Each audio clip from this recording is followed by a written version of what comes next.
Hello. Hello. Just thought we'd have a chat. Just me and you. I've just come back from the osteopath and he stretched me and all. In a minute, Bo, don't be silly, I'm making a video.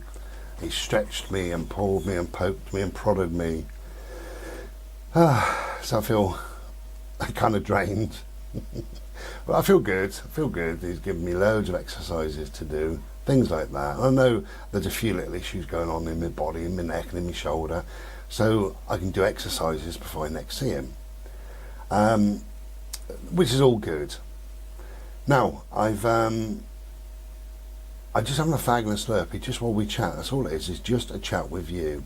The reason why I'm doing this video, I was contacted recently by a lady who said that through no fault of her own, she lives alone, she no longer sees her family, more her choice than theirs, but she said that's the situation.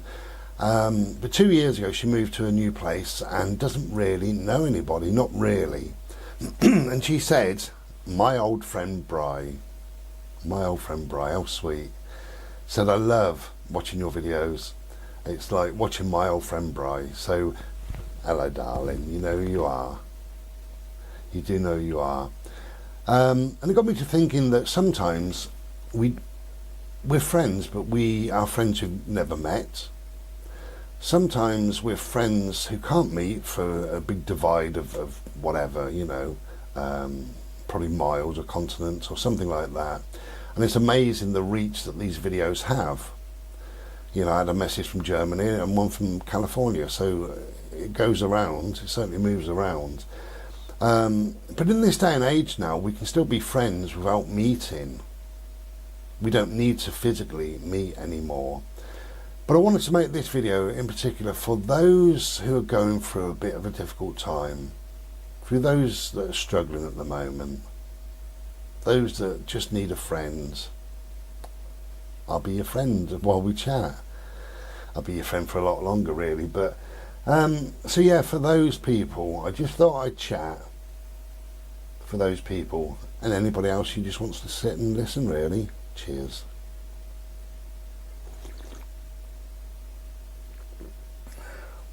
So I really need this Slurpee and this fag after my appointment. I really do.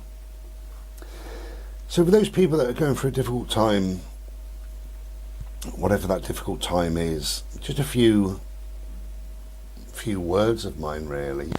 If you're going through health concerns, try to remember a time, just sit quietly, try to remember a time when you were much better in your health.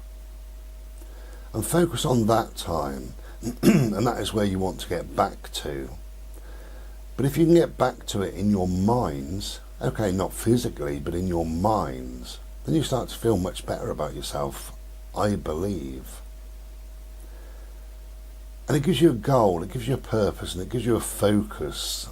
That is my health, that is where I was, that is where I'd like to get back to, or towards that. You don't have to sort of force yourself. I like to get towards that. If you're struggling with mental health or anxiety or some form of depression or whatever, the most important thing to remember is this too shall pass. It's got me through 58 years. This too shall pass. We don't think it's going to pass. We feel absolutely awful. We think that's it now forever. But this too shall pass. This too shall pass. Just remember that and keep that at the forefront of your mind if you can, when you can. Because it will pass. And it's important to remember that whatever you've been going through in your life, your success rate of dealing with that is 100%. And that's phenomenal, isn't it? Obviously it's 100% because you're still here. And you will survive this bout of anxiety, depression, even if it's loneliness, like my friend or whatever. You know, you may feel lonely today, but then maybe this afternoon you might not. Somebody might walk into your life, or something might happen, or you might watch this video and might feel a bit better about yourself, or something might happen. This too shall pass. It's really important to remember that.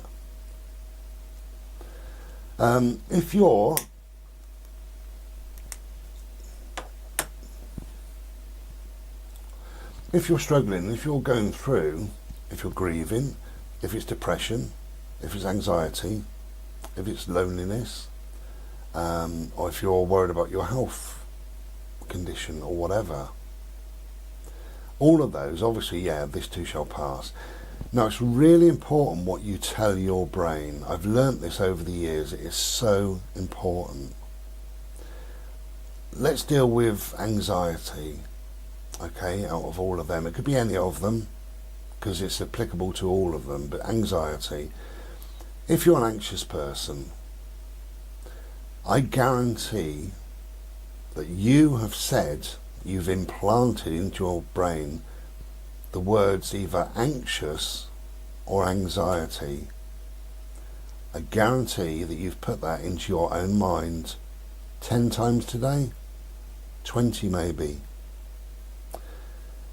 And you've told your brain, I'm going to be anxious soon. I'm waiting for the anxiety to kick in. Look at the anxiety. Here I go, I'm starting to feel anxious. Here's my anxiety now. This is how anxious I feel. I feel so anxious. Anxious. How many times a day do you say that? How many times a day do you put that message into your brain? Soon I will feel anxious.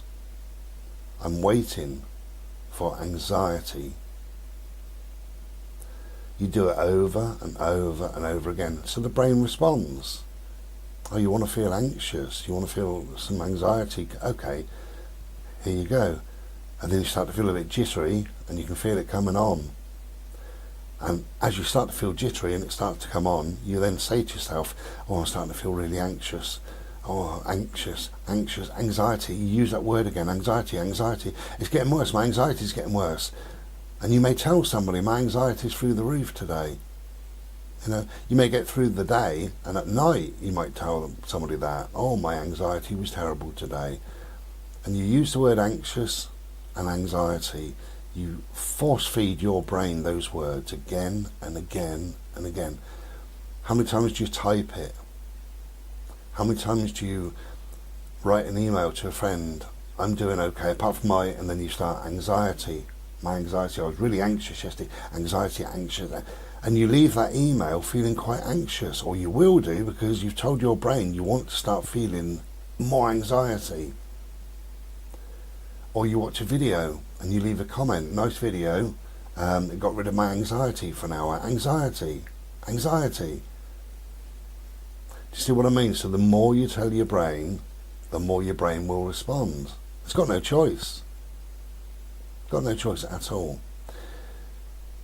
And if you're ill or in pain, take pain for instance.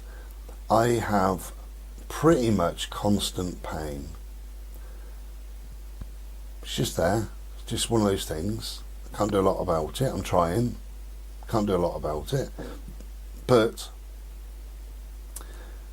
I could wake up and think, how's my pain today? How are my pain levels? Oh, I'm in a little bit of pain. I take my pain meds. Pain. Then I'll sit here and somebody a phone, how are you? Oh, pain. Or I send an email, I'm alright, apart from my pain. I've got pain. Look at my pain. And your brain responds to that and it starts searching for this pain. You're telling yourself, I'm in pain. Of course you're in pain. So maybe we should have a day off. Maybe tomorrow we should go through the whole day, those of us in pain, without mentioning the word pain at all. Not to ourselves, not to anybody else. Don't write it in an email or a text. Don't leave it under a comment, under a video. Don't use the word pain for the complete day. And when you're laid in bed at night, see how you feel. Doesn't matter about the pain, whether you're in pain or not, but see how you feel. You might have a dull ache. You might have a real strong ache. It may be very difficult to move your legs. You may feel a pinching, a pulling sensation, a thudding sensation, whatever. But don't use the word pain. And if you're anxious, don't use the word anxious for the day. Don't use anxiety. Don't use that for the whole of the day. And it can be with anything at all. The more you're going to tell yourself something, and the more it comes true. The brain provides what you want it to. That's the truth. Years ago, I went for an interview, and it was to go, my pay grade, say, was there, and I could have gone to a pay grade that was there, and I decided to go for a job, for an interview, that the pay grade was there. God, I was nervous and all the rest of it, as you can imagine. But I did a lot of research. I understood what I wanted to say, what I wanted to get across in the interview and everything else. I arrived at the place, the car park, about 25 minutes or so early. I always get there 10 minutes early, always. But I was about 25 minutes early. And I spent some time doing gentle circular breathing. So you just breathe in for 4 or 5 seconds, you hold it 4 or 5 seconds, you breathe out 4 or 5 seconds, and it's very peaceful, very calming, very relaxing, and you just do that. It's amazing. The minutes just drift away from you, And the other thing I do that I kind of taught myself, because I had a horrible dental experience years ago, was I imagine that I got holes in the bottom of my feet and this cold air rushes up, and I can feel this cold air in my legs, and the cold air rushes up even more into my hips and my lower back and into my chest, and I feel very calm and very cool, very much at peace. So I did all that, and rather than the worry of the interview and sitting in the car for 20 minutes saying, oh, I bet I don't get this job, it's far above me, I don't deserve this job, or whatever, because your brain would just say, well, okay, then I'll fuck the interview up. And I knew that that's what could happen. So I chose my words in my head carefully, and I said, I will get this. I am deserving of this. I am worthy. I am worthy. I will do my absolute best through this interview. Absolute best. And I will get this job because I am worthy. I deserve this. This is mine. I will get this job. And I just said that as I'm doing this circular breathing, I was saying all this stuff to myself. Cut a long story short, but I went in. The interview was with a panel of people. I was very, very calm, very peaceful, very relaxed. And I just kept my cool. And I got given a gift, actually, believe it or not, because they all kind of stood up and I shook their hands and what have you. And one of them, on his clipboard, was my CV, and he put it down on top of obviously this person they just interviewed, and I just happened to glance and look back up, and he'd written on there he didn't like the person's body language. I thought, well, that's handy. And I went along, I think 7 people, 6 or 7, and I sat down and all the rest of it, and it became quite clear that I was being interviewed really by somebody who was sat opposite me to my right, but him there who'd written about the body language, he was actually the main boss. He was the big guy. So I needed to impress him in some way, and his gift to me was body language. And I sat in the interview kind of like this. I always put one hand in front of the other, you know, like that. Just gently. I did move around a little bit in the interview, and I expressed myself, but I was very open, very calm, just nice, gentle, peaceful, like I am now. And anyway, lo and behold, I got the job, and it was fantastic. So that was really good. Loads of money. I didn't really get it for. I didn't want it for the money, but I wanted it for lots of other things because it led on for teaching and all the rest of it.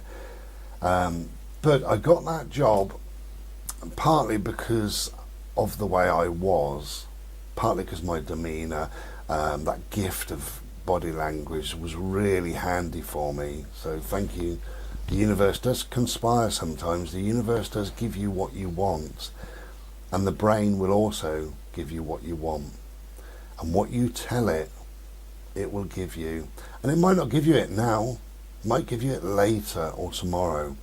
So right now, if you start saying, I'm anxious, I'm feeling anxious, anxiety, then maybe tomorrow your anxiety will be through the roof, and you'll think, well, why was that? Well, it's because you fed your brain with it all day long today.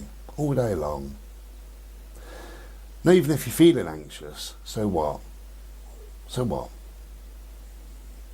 What is the worst that's going to happen? Are you going to die? Is your leg going to fall off? Worst that's going to happen is you're going to feel a bit rotten for a while. But the more you focus on it, the more it grows. What you focus on grows. So you focus on that anxiety, and it will grow to be a big, big thing. Throughout the day, throughout everybody's day, we probably all have little stress points. We probably all have little anxious moments. We probably have all little difficult times. And what happens in most people is they don't bother focusing on that stress, that anxiety, that difficult time. They don't bother. And it's no big deal. It doesn't matter to them. It's no big deal.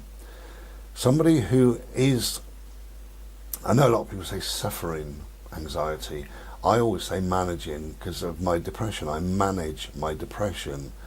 So somebody who's managing their anxiety, they would focus on that tiny, tiny little bit of anxiety. And anxiety can be a good thing. Stress can be a good thing. It's all to warn you. It's all to guide you. It's all to help you, believe it or not. So when you start getting a little tiny bit of stress or a little bit of anxiety or a difficult thing in your head or whatever, some people will really focus on that and blow it up to be a massive thing, because what you focus on grows. Simple. What you focus on grows. What you feed your brain will give you back tenfold in your body, your mind, everything. But really what you focus on grows. That's such an important lesson, you know. And if you start the day saying today's going to be a happy day and I'm feeling pretty good, yeah, okay, I got the usual problems. Don't say the word pain for that day. Yeah, I got the usual problems, but never mind, I'll get by. And this too shall pass. So just try that for a day. So if it is you that I'm talking to and you are struggling in life for whatever reason, just have a little think. How much are you contributing to that struggle?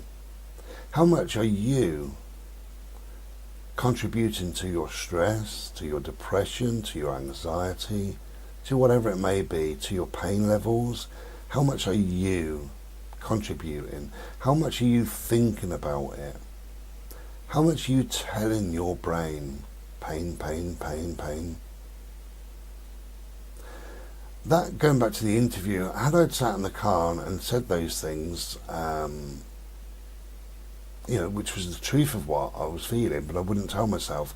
Had I said I don't really deserve this job, there'll be somebody more worthy than me, I don't think I'll get it, I think I'll fuck the interview up, I would have went in there and my brain would have given me all of that.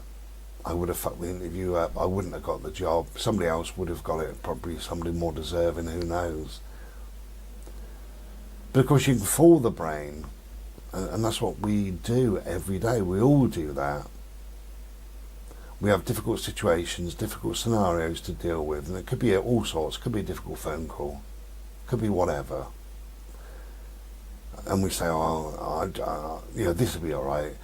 And then you do it, and you say to yourself, well, actually, it wasn't that bad, And it's when you step out of your comfort zone, it's never that bad. It's never as bad as we think it's going to be. Never. I've had a number of interviews that I've been not dreading, but I've been quite concerned about. And when I come back from that, somebody says, how was the interview? I say, actually, it wasn't as bad as I thought, And it's always the way. It's not as bad as you think. And a little bit of stress or a little bit of anxiety or whatever, it just keeps you on your toes. It just keeps you extra alert. So maybe a little bit of anxiety or a little bit of stress or a little bit of worry or concern or trepidation, when that pops in, maybe that's a good thing, because it just keeps you slightly more aware, slightly more awake, slightly more alert. So maybe things are not as bad as we think they are. But the more we concentrate on whatever we assume is bad in our life, the more it's going to happen.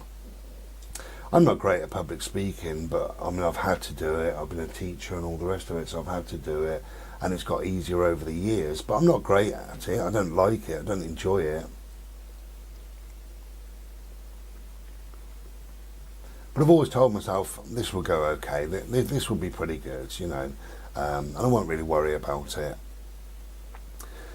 Now, one of my nephews, I don't know how he is now, because I don't really speak to anybody much in the family at all, really. But one of my nephews got a new job a little while ago, and I was just helping him gently on the phone, because he goes very red in the face. He gets very embarrassed, blushes, when he talks to bosses and stuff like that. But he was offered a job, much higher grade, pay grade and all the rest of it. However, that job meant that every morning he has to hold a meeting, a little team meeting with 10 or 20 people. And I said to him, in time it will get easy. Yeah, the first morning, you might feel awkward. And I said to him, pick somebody and look at their ear, because when you look at somebody's ear, they don't know whether you're looking at them in the eye or the ear. Because when you look at somebody right in the eyes, it can be a little bit, you're waiting for somebody to blink or look away or whatever. But look at somebody in their ear, just the top of their ear, and they don't know the difference. And what you do, you then defocus everything else, so it's not too important. And he said about it, I go red, I blush, and I said, so what? Number one, 90% of people don't notice, probably 99% of people really. They don't want to be there, they don't want this meeting, they just want to crack on with work. So they just can stand and listen to you. What have you got to do? Yeah, blah, blah, blah, okay, cheers, and off they go and they do it. They're not going to look at you. They're not interested, really, And if you go red, if you blush, what is the worst thing that's going to happen? Is your leg going to fall off? Right, what's going to happen is your skin will colour, and then it'll go back to normal. Big deal. No problem. Doesn't matter.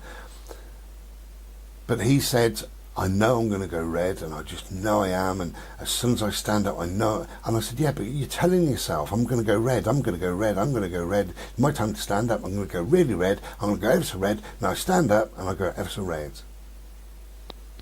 So you're telling yourself, I want to go red. I really do. I want to go so red, everybody can see it from miles around. And even if they did, so what?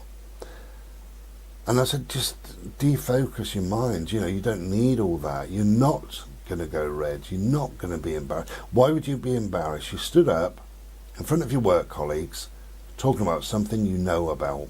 When you talk about something you don't know about, that can be embarrassing, especially if a question is thrown at you. So know what you're talking about. And I said to him, if you write it down, you can just look at your notes anyway. Nobody's going to see your face. You're looking down. But don't say, I'm going to go red, I'm going to go red, I'm going to go red, and then go there and go red. Of course you're going to go red. So I said, flip it, turn it around. I've done this before. I've managed this before. I can do this. I can do this without being embarrassed. I know my job. I know myself. I've got my guidelines, my notes. I won't be embarrassed. I'm the boss. I'm on extra money. I'm not going to be embarrassed. And then stand up and do your job. 5 minutes and you're done. And the more you do that, the easier it becomes. But even if you go red, this too shall pass. A little flush, colour the skin, and it disappears. So what? No big deal. Don't worry about it. Let it go. What you focus on grows.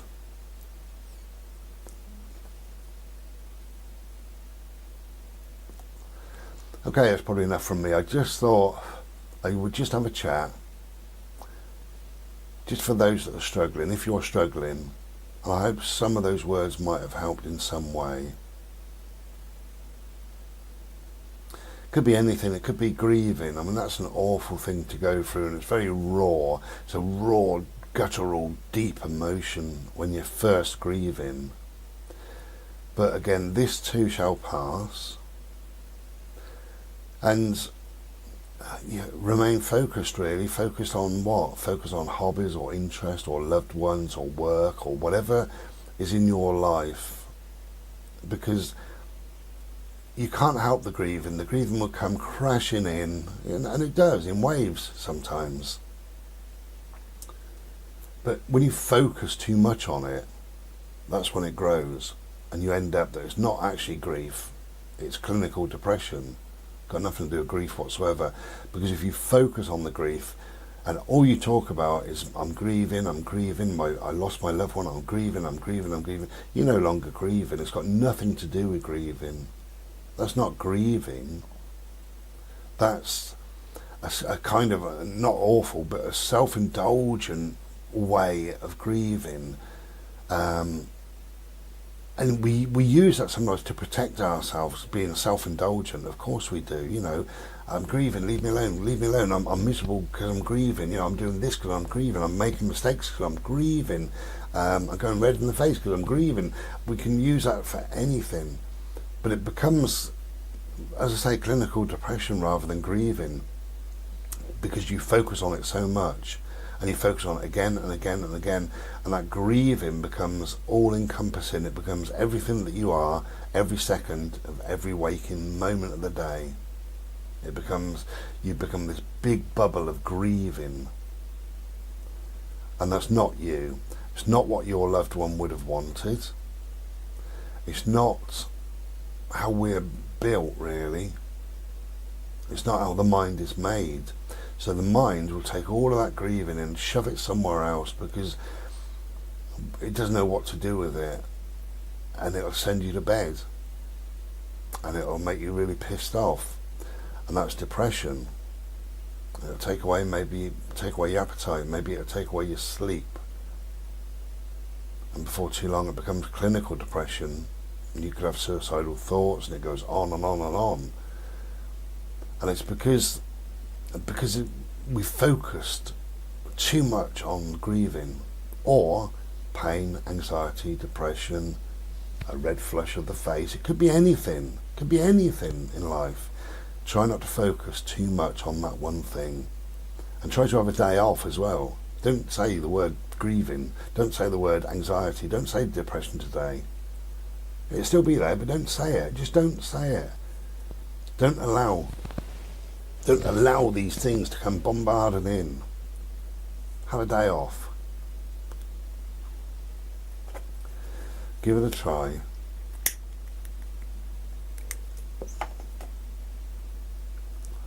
Now, of course, I could be sat here just talking a lot of rubbish. However, it's fact that I got that interview because I told myself I'm going to get that interview. I calmed my whole system down.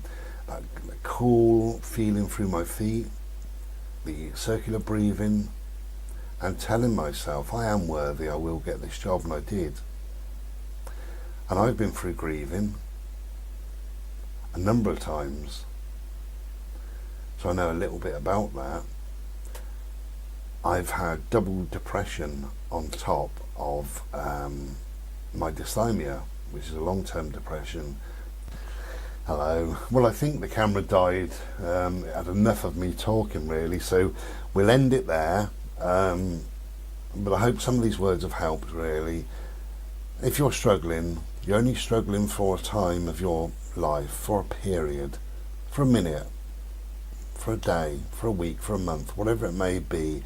If you're grieving, you're only grieving for a month or two, perhaps.